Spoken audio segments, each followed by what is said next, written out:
Hello friends, this is Durga again from ITversity. So as part of Java Foundations for naive as well as high school students, let us start looking into basics of programming. We'll start with main method of Java. We'll try to understand what each and every line means. We have already seen a hello world program earlier, but we copy pasted from the blog and we just ran it. But as part of this, I will actually show you how to create a hello world program while explaining what it means, what each why we are programming that way. So if you think about it, Java is a programming language. It's like any language. What is a language? It has vocabulary, it has grammar, it has many other things, and you have to use the vocabulary and grammar effectively to communicate with others. Similarly, in this case, programming language is also a language, and the vocabulary and grammar or grammar rules are actually termed as syntax and semantics of a programming language. So you need to, so if you think about it in terms of vocabulary, you need to learn or memorize certain words and its meanings, and then you will be adding up by building sentences, following grammar rules, etc. Similar is the case with programming. You have to memorize certain things before you actually start writing more complex programs as we proceed further. So the whatever we have seen earlier for the hello world uh, is some programming language constructs. You need to understand the syntax and the semantics of that syntax. Not only you, but the underlying compiler. So when we actually develop the program, first we compile into bytecode. The underlying hardware can only understand machine level instructions. It does not understand programming language. So the compiler will convert the programming language which you have developed following certain syntax into a bytecode, and then the Java runtime environment will convert that bytecode into the instructions which CPU or memory or other hardware components can understand. Okay, so that's the complete cycle of how the program works. Don't worry too much if you do not understand at this time. As we proceed further, as we start practicing more and more, it will start making lot of sense for you. For now, let us start creating the main method of Java. For that, we already set up Eclipse.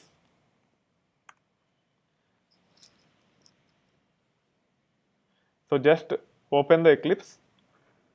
A workspace is a group of projects or applications. For now, you can create any workspace at your desired location. Make sure you organized from the day one.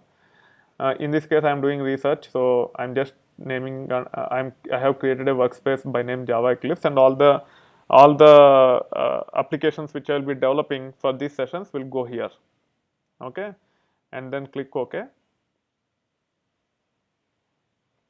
And the reason why I created Java Eclipse is whenever I navigate through the file system, if I end up in that directory, I should know what they are related to. That's why I named it as Java Eclipse. Okay, if I give a lot more generic name, I might not be able to figure out. Okay, so here again, depending upon the version of Eclipse you install, you might see different type of interface, and also there are perspectives and all those things. So the interface might vary from what you are seeing on my laptop, but don't worry too much about it. Okay, and if you want to create your first application, you can click on this create a hello world application, and it will give you a guided tour about how you can actually create the application. So if you look at it, so here I'm trying to explain how to use IDE more effectively. Okay, it gave the introduction. Let me zoom in a little bit here. I think zooming is a little bit different here. Uh,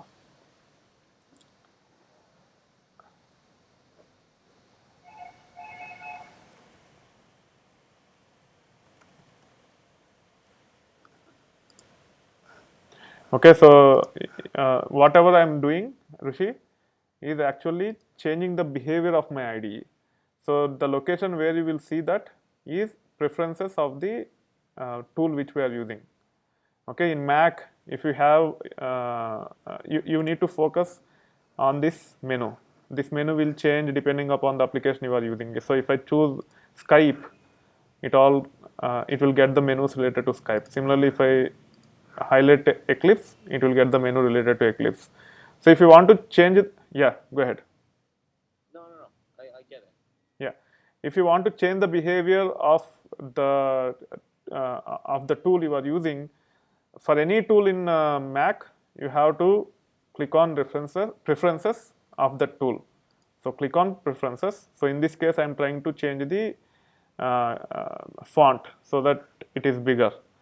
So here, so it, we got to it here, and it is very tough to check where the fonts and uh, to get the to get to the area where you can change the font or increase the size, etc.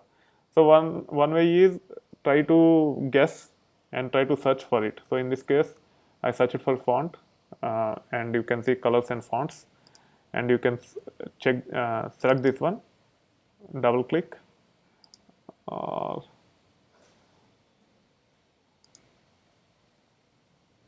okay, I don't know why.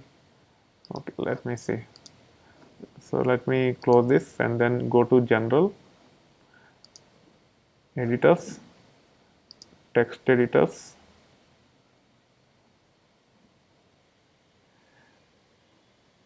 No, it's under appearance. Okay, appearance. Okay, appearance, colors and fonts. Basic. Yeah, but it has to change here, but it is not changing. Okay, okay, got it. I got lost. Yeah, I got it. So text editor or text font, if you want to change the font, then click on edit, and then you can change it to 18 or something. Okay, this is how you can increase the font, but I think it will only increase the font here. It is not increasing the font for cheat sheet. That is fine. So I hope you can read it. Anyway, you will be able to also see this on your page when you open the Eclipse. So you can go through this. Okay. Uh, then there is something called perspective. So as part of the IDE stands for Integrated Development Environment. Even though we are only learning programming language at this time, you will not be using just programming language to build an application. You need to have different frameworks for different purposes. So this perspective will actually facilitate you to open the perspective in line with the application you are trying to build. Okay. So in this case, they are recommending to go for simple Java perspective. And if you end up in any other perspective, go to Window Perspective and make sure you are in Java perspective. You are already in Java perspective. That's why it is not showing up here. Sometimes even if you are in other perspective, if the Java is not showing up here, you can click on other, and you will be able to see. As of now, Java is default, so you are in the Java perspective itself. So it is very important to understand what a perspective means. You will start admiring it when you actually start developing a web application or some other higher level application leveraging the programming language along with the framework. Okay, and then Java project. So you have already done this. I am just reiterating. So if you want to create a project, you can actually say File, New, and Java project. Okay, once you give the Java project, you can give the project name. If you want to change the default location of the project to a different workspace, sorry, if you want to change the location of your project to a different workspace than the default one, you can uncheck this. You can go to the directory under which you want to create the project, and then the project will be created after creating finish. Okay, which I have already done. That's why I see this ITversity project here. Once you create the project in simple Java perspective, you will see a directory structure with SRC. SRC stands for source. So this is where we will be developing our programs in certain syntax, following certain syntax and rules of the underlying programming language. Okay, so once you see this source directory, you have to right click on this, and then you can actually say new package or class. Package I will cover later. Let's say I want to create a class by name hello world to say hello world. So I can say class here. So when I say when I remove the package here, it will directly go to the default source directory, which is the base directory for our project, which is src in this case. Okay, so I don't want to give any package name here. uh, Type name is empty. Where is the enclosing type?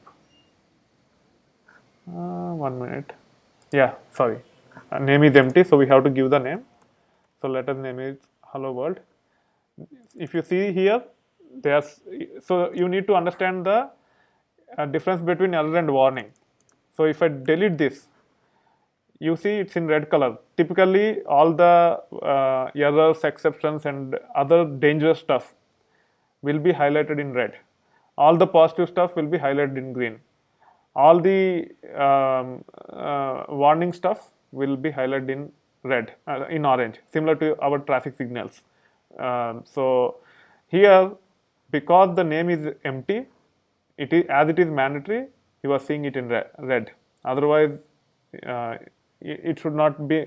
It should not have complaint. And we are trying to create a class in the default package, and creating something in default package is not recommended, and it's a best practice to not to use a default package, or to create the classes directly under source here. Okay, that's why it is showing warning here. It is not a rule, but you are not following the best practice. You are violating the best practices. And then if you want to have public static void main method in that class, you can choose this, but I'm not choosing it here. There are no inherited abstract methods, but whether you enable it or not, it doesn't make any difference.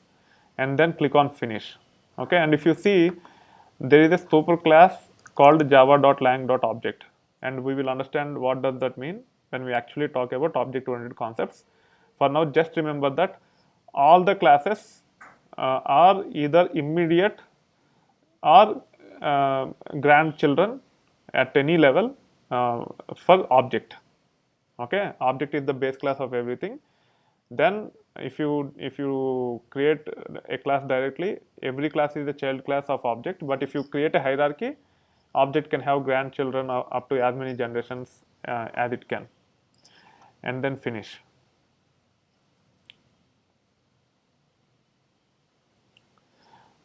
Okay, once you say finish, it said public class hello world. So public and class are keywords.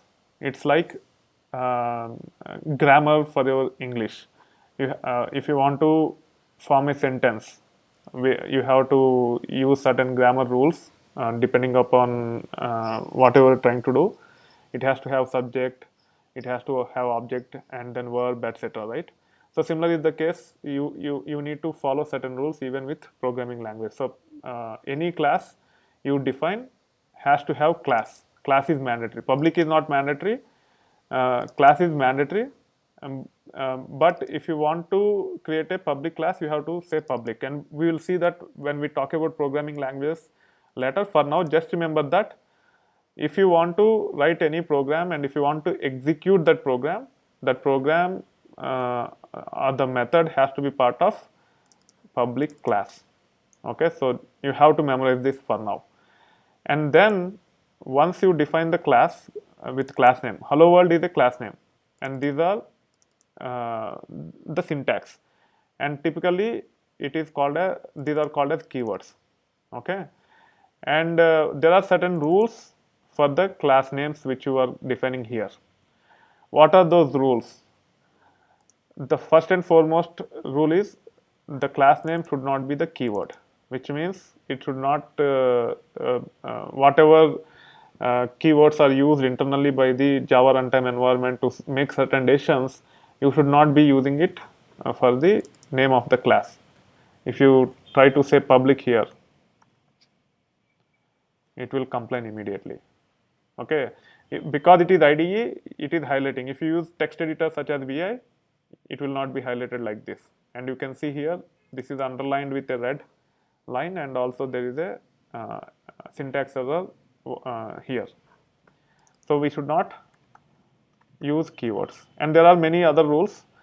For example, I think the classes should not start with number. You can try different things and you can come up with a list what are the unaccepted what are unaccepted while creating the class. So a class has to start with a number. It can start with a smaller letter,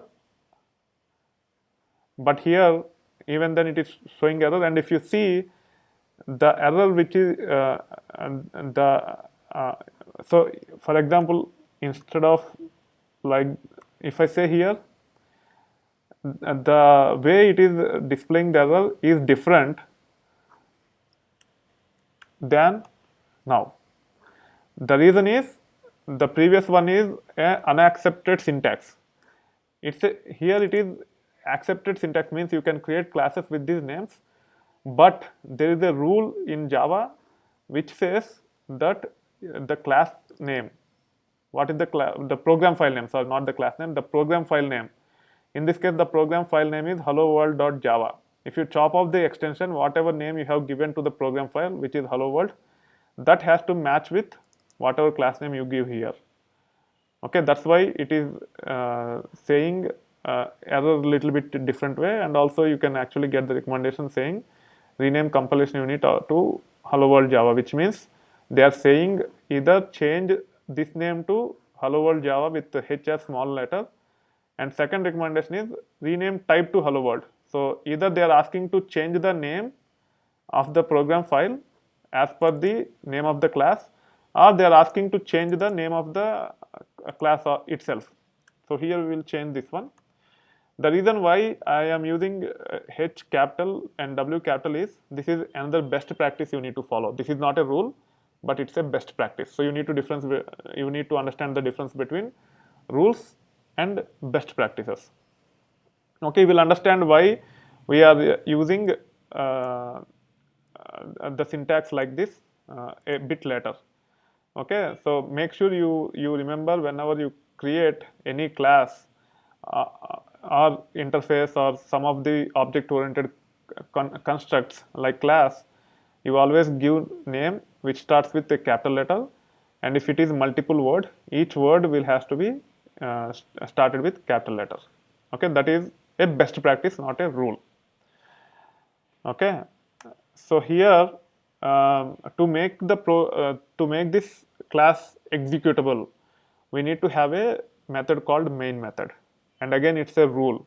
Only then the program will be executable. So only if the program have a main function, then you will be able to run Java and the class name after it is compiled as a bytecode, and you will be able to see the output the way we have done as part of the first class.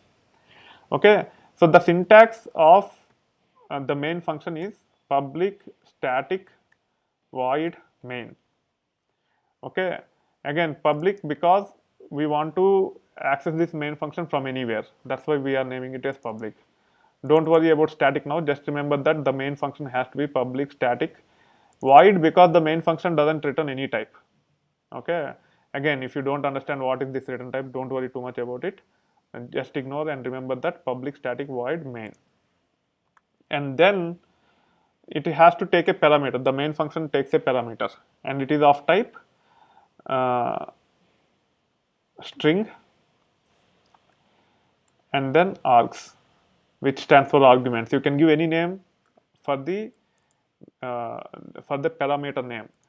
Okay, but for the data type it has to be string and these square brackets, which means it can take array of string.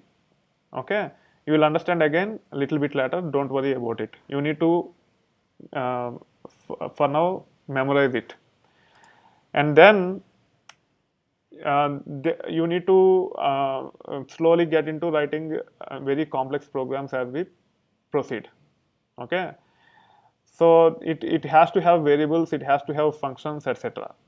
Sometimes you create your own functions, sometimes you use existing functions. So the existing functions are called as libraries. So Java as a programming language not only come up with the compiler which will interpret your program and create the bytecode, but also it comes with some of the libraries where which can be used as part of your program. Okay, so as one of the library is system dot out, and these have functions in them. So println is a function to print the line on the console. So the reason why they are saying system out is when we run Java hello world last time, it actually printed the output as part of the console. Okay, so whatever you are seeing here is called as standard out. So as we are printing onto the console as output, it is named as system out, and println is a function which takes a string as argument, and in this we are passing hello world. And each and every statement in Java has to end with semicolon. That's why we have to put semicolon. Again, it's a rule. Okay, so this is our first program. You heard certain keywords, certain rules, certain best practices as part of this session. Still there will be many unanswered questions. We will see that as we proceed further. Don't worry too much about it. Whatever you got as part of this session, if you have doubts beyond that, those will be answered as part of the future sessions. So save it. Now if you want to run it, you have to compile and run it. Again, IDE can be will make it very simple. You don't need to compile every time, because the build is automatic. So if you go to the project, by default the build automatically will be enabled. What does that build mean? Build means it will actually take this English type of program, and it will compile into the bytecode, which we have seen as part of the last session. Okay, and then as it will automatically compiled whenever you save. So once you type, don't forget to save. If you don't save, the way you can figure out whether it is saved or not is by looking it at the star. If there is a star here, that means the file is modified since the last save. So either you can hit Command S or go to File, and yeah, as it is saved and there are no more changes, it is not highlighted. If it is not saved yet, then the save will be highlighted. You just have to save the file. Make sure the star is not placed here, and then you can say run, and then you can actually click on run here.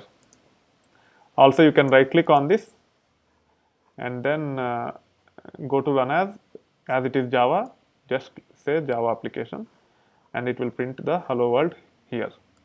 Okay, so this is about creating the first main program, and then we will see other aspects of programming. We'll start with the data types, what these methods actually mean, and how to create our own methods, all those things. First we'll understand the program constructs, then we will actually start working on the actual programs themselves.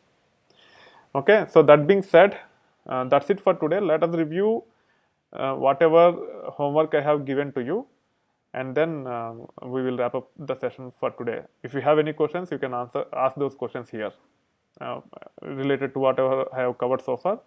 You can ask those here. Otherwise, we will review your homework. No questions. So I'm stopping sharing here and I'm making you the presenter. You can share your screen and you can explain whatever you have done. Oh, hold on. Give me 1 second. Let me quickly charge. All right. Okay.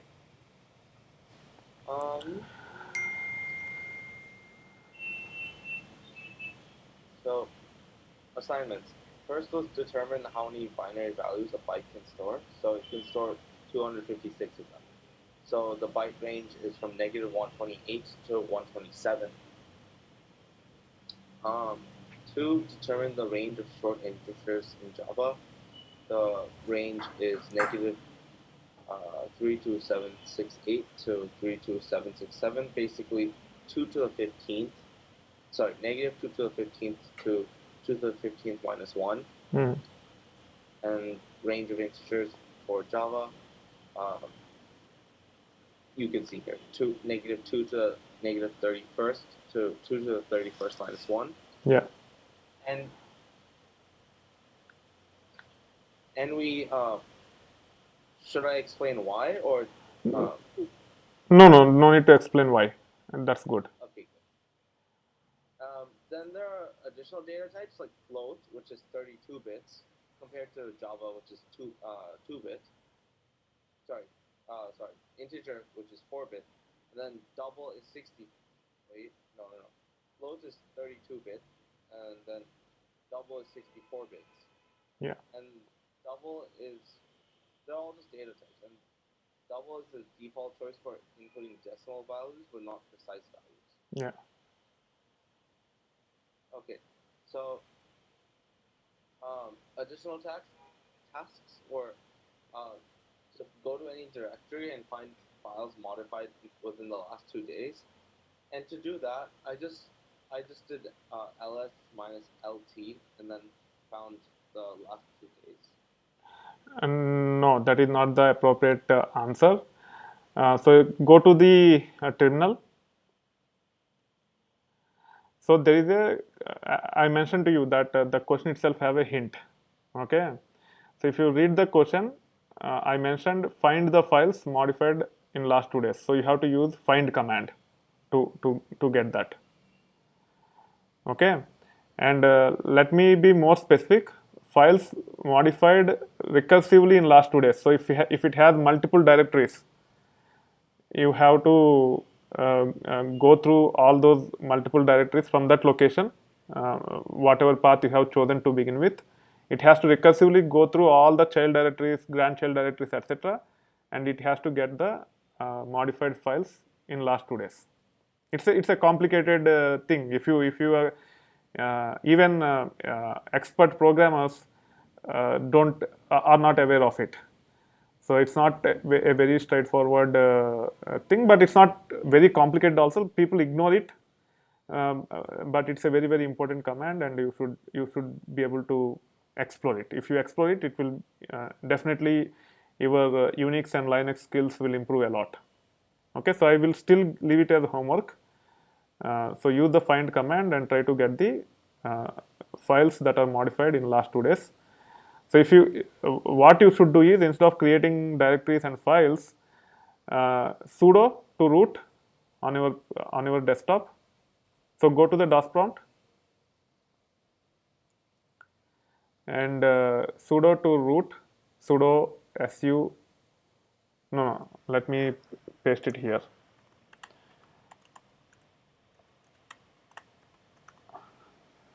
Okay, so I pasted on the chat. Okay.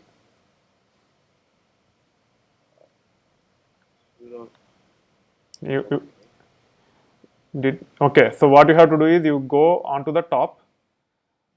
It will come down a little bit, and then you will see the chat option over there.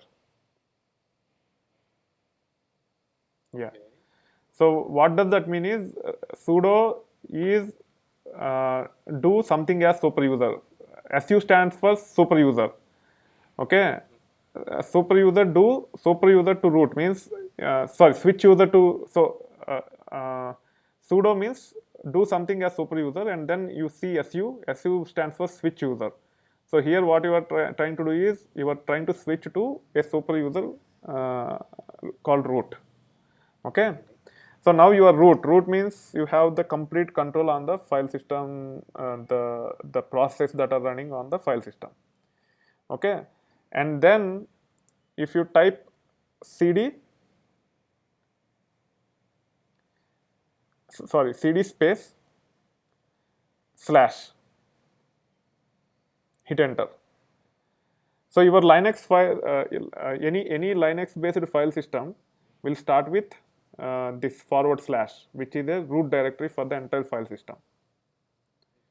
Okay, now if you run ls-ltr,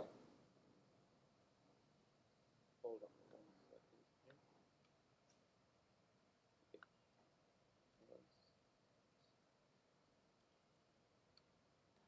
you see bunch of directories here. Now switch to sorry, not switch, but change the directory to users and U capital cd space capital U and hit tab.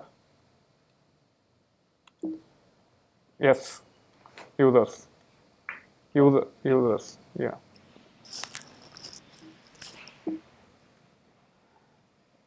Okay, so and here you will have your directory along with other directories. So if you and your dad have your own desktop on this Mac, both will have a home directory here. So if you run ls-ltr here, you will find whoever have the home directories on this machine.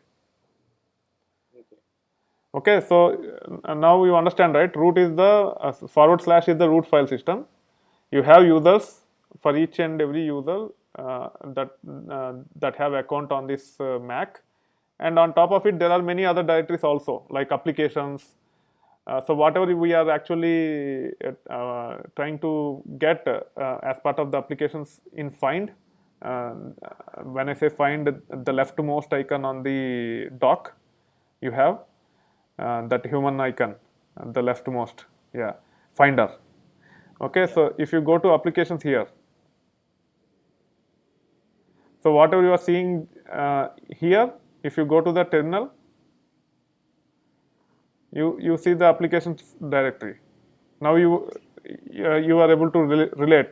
So the same information which you are seeing from the finder, you can also get the information through the terminal. So if you go back one directory again, which is for if you go back to the root directory and if you say applications, you will see all these files in that.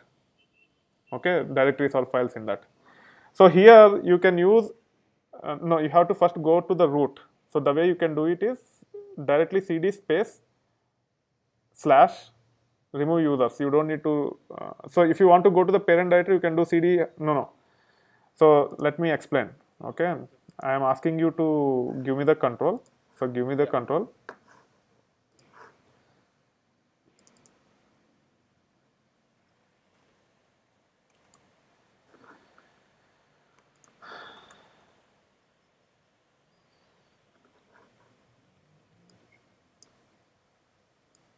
Can you move the terminal a little bit up, because the dock is covering the space and I'm not able to move. Yeah. So here you need to understand the difference between relative path and full path. Okay. So if you want to access, 1 minute, I have to get the control. Yeah. I got the control. So if let's say I want to go to your directory using full path, I can say cd. I'm not able to. Okay, now I am asking the control again.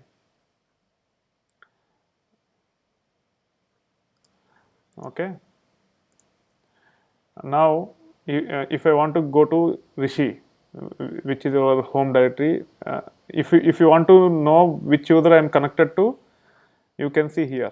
So the current user is root, and also you can run who am I command. Okay, it will tell which user I am logged in as of now. If I do exit, it will actually take you to the to your original session. So you have created a child session within the original session. Okay, now I am again doing su to root, and you have to be extremely careful. Don't run any commands which will delete anything without your proper knowledge. So you can type the password here.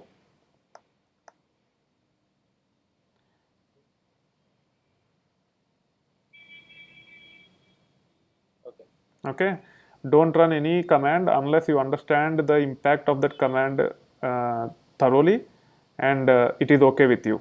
especially the commands such as rm, Yeah. del, etc.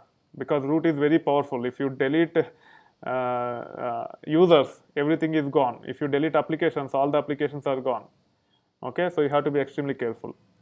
Now, if I want to go to users Rishi, I can either go using fully qualified path by saying cd slash users slash Rishi. So starting from your root directory, if you give the full path, it is fully qualified path. Fully qualified path typically starts with forward slash. Yeah. Okay, and if you want to use relative path, okay, now I want to go to the applications. So from Rishi, applications is actually under uh, its grandparent, Rishi's grandparent. Who is Rishi's grandparent? The root file system itself. So if I want to go to applications using relative path, I have to say cd space dot dot.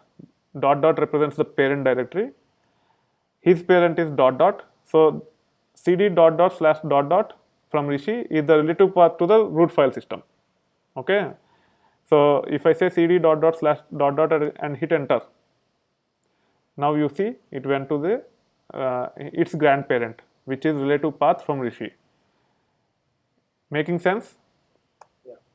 So now if I want to go to applications again I went back to Rishi, and if I want to go to applications, where applications is, it's the primary child for my, is one of the child for my grandparent. So how can I go to that? You can just say cd dot dot slash dot dot, which will take you to your grandparent, to the directory's grandparent, and then applications. You can hit tab if the directory is there in that, it will be autofilled. So this is the relative path to applications from Rishi. Okay, so we understand two important terms: fully qualified path and relative path. So relative path is from the current directory. If you want to directly go to another directory without in one step, typically we try to use relative path like this. If you want to use fully qualified path also, you can directly say cd slash applications. Okay, so you will admire this when you start actually scripting. For now, you feel why I have to do this when I actually can read it like can I go to the directory like this.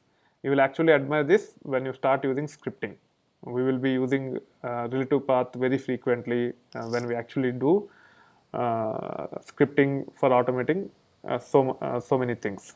Okay, so now we are under cd applications. Now if I want to list all the files, what is the actual thing we are talking about? We are talking about find command. Yeah, as a side effect, we actually understood how the file system is managed in Linux based operating systems. So we try to learn this thing which is a little bit out of the context of what we started with. We started with find command, right? So if I want to get all the files and directories from this files from this location applications, what I can do is I can use find, and then dot. Dot dot represents parent, dot represents current directory. So from the current directory, if I want to get all the files by name, I can use hyphen name. Okay, and then star is the pattern. Star means whatever matches from the parent directory. I want to get all the file names. Sorry, from the current directory, I want to get all the file names, and hit enter. So it will list all the file names that are there as part of your applications. Okay, and if you see, it is recursively going through all the directories and getting the results. Now if I want to make it a little bit more relevant for our search, instead of just saying star, let's say I want to get all my Java files, I can say star.java and hit enter. From the applications directory, it is recursively going through all the directories and see if there is any files with Java extension, and there are no files with Java extension. So similar to hyphen name, you have other arguments such as -m time for modified time, etc., which you need to use to get the modified files in last 2 days. So you have to explore -m time and get the files. So if you understand find command, you will be very comfortable in using Linux commands. It will answer so many questions, and it will be very useful. Okay, so do this exercise. Find the files which are modified in last 2 days. You go to any directory and you just run you have to run that command passing the time range, the last 2 days, and it should give the results for you. Okay, another variation is -type. So if you want to just get the directories, not the files, you can just say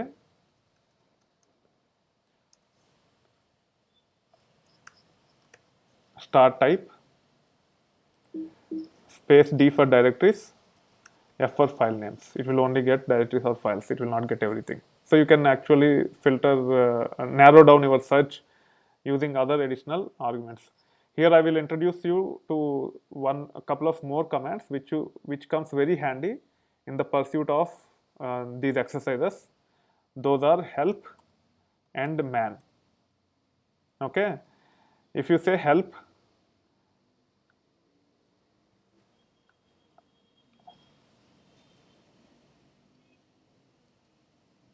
so you need to understand these two are primarily to get the help for your commands. Okay. Okay, you can make a note later. Let me take the control and let me wrap this session. Okay, so if you go to help and then say find and hit enter. Help, no help, topics match find. Okay, for find there is no help. Typically if you say help ls, okay, I think help is not available in Mac. I'm not 100% sure. I will try to recollect. Anyway, you can actually say info find as it is recommending, and it will typically give uh, the help and also explanation for each of the control arguments the command takes. So first and foremost, if I again run info find, first it is showing you the syntax. So find command takes control argument like -h, -l, -p, and there are many other things for which explanation is given below. And then you can give the path. If you go back to the original command, sorry, if you go back to the original example, what I have said, find dot. Dot is nothing but path, which represents the current directory, right? And then I have given the expression along with hyphen name, etc. So if you want to get the help, you have to use info or man. Typically in Linux based operating systems, you will also see help. Help typically give only the usage of it. So it will, once you have the knowledge, if you want to get certain information for reference, quick reference, then help will help you. But in this case, I think help is not by default available in Mac.